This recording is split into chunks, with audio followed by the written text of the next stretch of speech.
पुराने समय की बात है। एक गांव में एक आदमी रहता था जिसके पशु खो गए।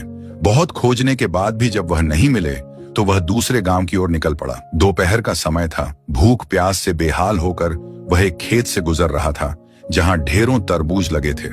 उसने सोचा कि एक तरबूज तोड़कर खा लेता हूं, प्यास भी मिट जाएगी और ताकत भी आ जाएगी। जैसे ही उसने तरबूज तोड़ा, खेत का मालिक आ गया और गुस्से से भर उठा। उसने कहा, तेरी हिम्मत कैसे हुई मेरे खेत से बिना पूछे तरबूज तोड़ने की?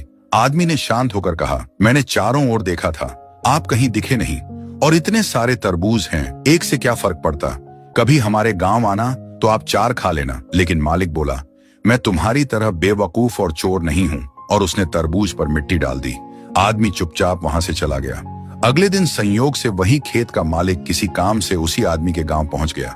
देर हो चुकी थी तो उसने रात रुकने के लिए उसी आदमी के घर की मदद मांगी। उस आदमी ने उसे पहचान लिया, फिर भी मुस्कुराकर कहा, मेहमान भगवान समान होते हैं, आइए, रहने की जगह भी मिलेगी और खाना भी।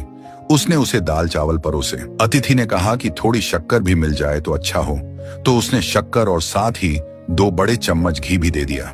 खाना खाकर खेत का मालिक बोला, आप बहुत अच्छे इंसान हैं। तब वह आदमी मुस्कुराकर बोला, जिसकी जैसी औकात होती है वह वैसा ही करता है। आपकी औकात तरबूज में मिट्टी डालने की थी और मेरी दाल चावल में घी डालने की।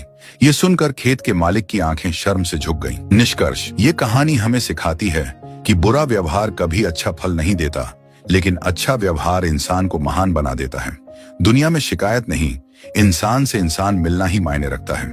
क्या पता कब कौन किसी के काम आ जाए।